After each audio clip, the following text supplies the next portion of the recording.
നമസ്കാരം. കേരളത്തിൽ ഇനി വരാനിരിക്കുന്നത് അതിശക്തമായിട്ടുള്ള UDF തരംഗമാണെന്ന് അഡ്വക്കേറ്റ് എ ജയശങ്കർ ഇപ്പോൾ വ്യക്തമാക്കി. കേരള രാഷ്ട്രീയത്തിൽ സംഭവിക്കുന്നതായിട്ടുള്ള മാറ്റങ്ങൾ അക്ഷരം പ്രതി ശരിയായിട്ടുള്ള രീതിയിൽ കൃത്യമായി നിരീക്ഷിച്ച് വിലയിരുത്തൽ നടത്തുന്ന ഒരു രാഷ്ട്രീയ നിരീക്ഷകനാണ് അഡ്വക്കേറ്റ് എ ജയശങ്കർ എന്ന് എല്ലാ മലയാളികൾക്കും നന്നായി അറിയാം.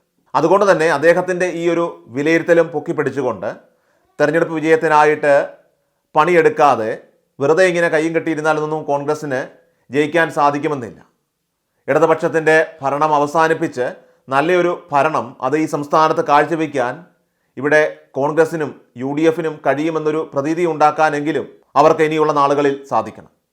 പോകുന്ന വള്ളത്തിനൊരു തള്ള എന്നുള്ള രീതിയിൽ അലംഭാവം കാണിച്ചാൽ ഒരുപക്ഷെ കാര്യങ്ങളൊക്കെ തന്നെ കൈവിട്ടു പോകും. ഇന്ത്യ ടുഡേ നടത്തിയ ഒരു സർവേയുടെ ചുവട് പിടിച്ചുകൊണ്ടാണ് UDFന് കേരളത്തിൽ ഭരണം ലഭിക്കുമെന്നും അതോടൊപ്പം കേരളത്തിലുള്ള ആകെയുള്ള 140 സീറ്റുകളിൽ 110 വരെ സീറ്റുകളും ഇനി കോൺഗ്രസും UDFും നേടുമെന്ന് ഇപ്പോൾ അഡ്വക്കേറ്റ് ജയശങ്കർ വളരെ വ്യക്തമായി തന്നെ പറയുന്നത്. അതുപോലെ തന്നെ ഇവിടെയുള്ള ലോക്സഭാ മണ്ഡലങ്ങളിലേക്ക് ഇപ്പോൾ ഒരു തെരഞ്ഞെടുപ്പ് നടത്തിയാൽ തീർച്ചയായിട്ടും 20-ൽ 18 സീറ്റുകളും UDF അവിടെ നേടുമെന്നും ഇന്ത്യ ടുഡേയുടെ സർവേയിൽ പറയുന്നതാണ് ഇവിടെ അഡ്വക്കേറ്റ് എ ജയശങ്കർ ആധികാരികമായി തന്നെ പ്രതിപാദിക്കുന്നത്. ഏതായാലും UDFനെ സംബന്ധിച്ച് പണിയെടുത്ത് അക്ഷീണം പ്രയത്നിച്ചാൽ അവർക്ക് 2026-ൽ ചാകരയാണ്. പക്ഷേ കോൺഗ്രസിലെ പടലപ്പിണക്കങ്ങളും മുന്നണിയിലെ ചെറിയ രീതിയിലുള്ള അസ്വാരസ്യങ്ങളും പൊട്ടിത്തെറികളും എല്ലാം തന്നെ വളരെയധികം ശ്രദ്ധിക്കണമെന്ന വളരെ നല്ലൊരു ഉപദേശം കൂടിയാണ് ഇപ്പോൾ അഡ്വക്കേറ്റ് ജയശങ്കർ വളരെ കൃത്യമായിട്ടുള്ള ചില ആധികാരിക രേഖകളിലൂടെ തന്നെ വ്യക്തമാക്കും. UDFനും പ്രത്യേകിച്ച്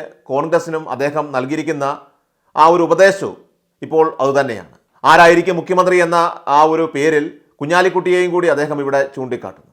നമുക്കറിയാം UDF 110 സീറ്റുകൾ നേടുമെന്ന് പറയുമ്പോൾ അതിൽ 92-93 സീറ്റുകളിൽ മത്സരിക്കുന്നത് കോൺഗ്രസ് ആണ്. കോൺഗ്രസ് അതിൽ 70 സീറ്റുകളെങ്കിലും മുകളിൽ നേടിയാൽ മാത്രമേ ഇത്തരമൊരു 110 എന്ന ഒരു മാജിക് ഫിഗറിലേക്ക് എത്താനായിട്ട് കഴിയുകയുള്ളൂ. അപ്പോൾ 25 സീറ്റിൽ മാത്രം മത്സരിക്കുന്ന മുസ്ലിം ലീഗ് എങ്ങനെയാണ് ഒരു മുഖ്യമന്ത്രി സ്ഥാനത്തിന് അവകാശപ്പെടുക എന്നതും വളരെ പ്രധാനപ്പെട്ട ഒരു ചോദ്യമാണ്. ഏതായാലും മുഖ്യമന്ത്രി ആരാണെന്ന പേരിൽ കോൺഗ്രസിൽ ഇപ്പോൾ തമ്മിലടികൾ നടക്കുമ്പോഴും വലിയ രീതിയിലുള്ള പൊട്ടിത്തെറികൾ നടക്കുമ്പോഴും ഒരു കാര്യം എല്ലാവരും ഉറപ്പിച്ച് പറയുകയാണ്, അത് കേരളത്തിൽ ഇനി UDF തരംഗം എന്ന് തന്നെയാണ്. അഡ്വക്കേറ്റ് എ ജയശങ്കർ നടത്തിയ ആ ഒരു വിലയിരുത്തൽ അത് നമുക്കൊന്ന് കേൾക്കാം. ആഹ്ലാദത്തിലും പ്രതീക്ഷയിലുമാണ് കോൺഗ്രസ്സുകാർ, പ്രത്യേകിച്ച് വലിയ ആവേശത്തിലാണ്.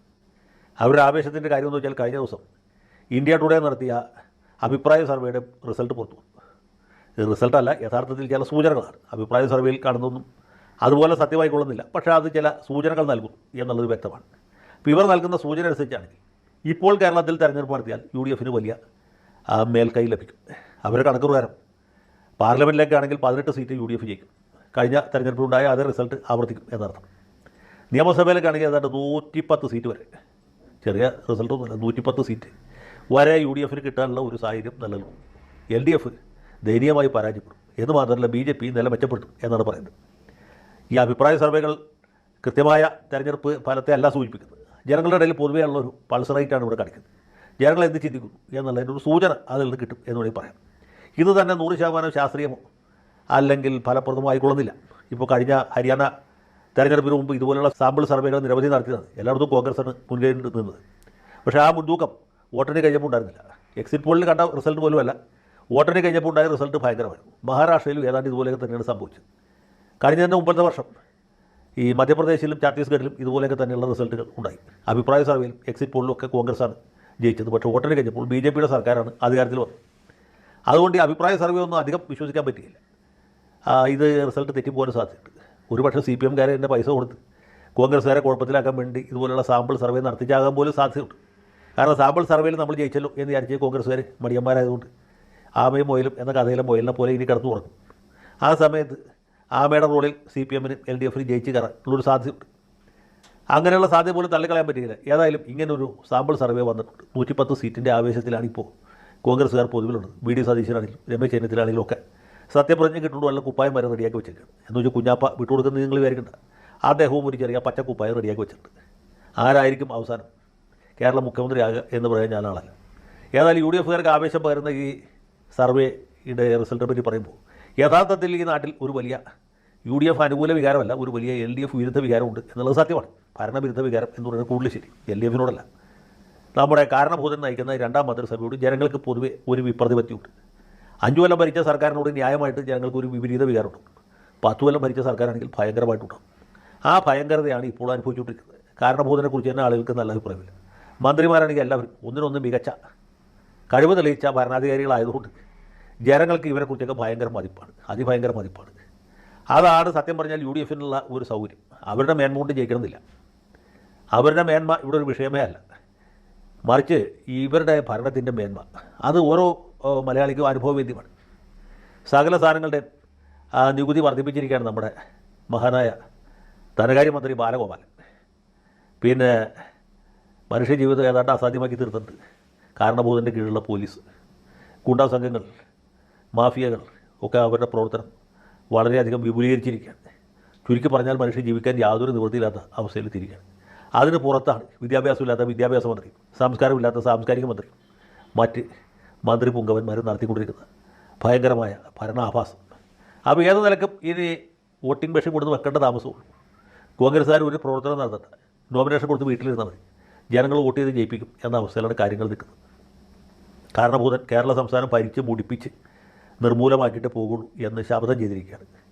അപ്പോൾ ഇതുകൊണ്ട് സ്വാഭാവികമായിട്ടും കോൺഗ്രസ്സുകാർക്ക് ജയിക്കാം. പക്ഷേ അവിടെ പാളയത്തിൽ പടയാണ്.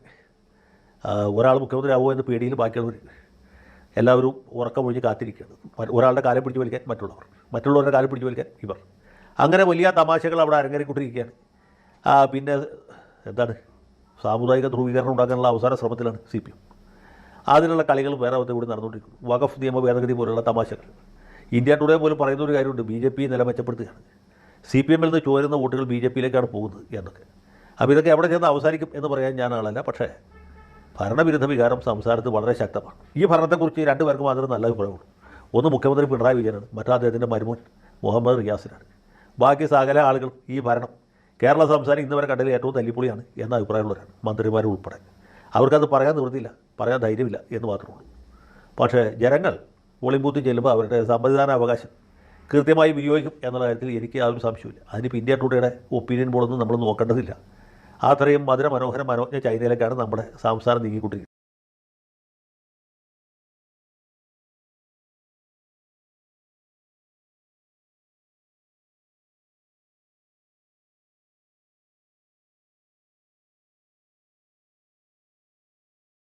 എല്ലാ ദിവസവും വാർത്തകൾക്കായി സബ്സ്ക്രൈബ് ചെയ്യുക, ഫോളോ ചെയ്യുക. വാർത്തകളുടെ നോട്ടിഫിക്കേഷനായി ബെൽ ഐക്കൺ എനേബിൾ ചെയ്യുക. Please subscribe our channel.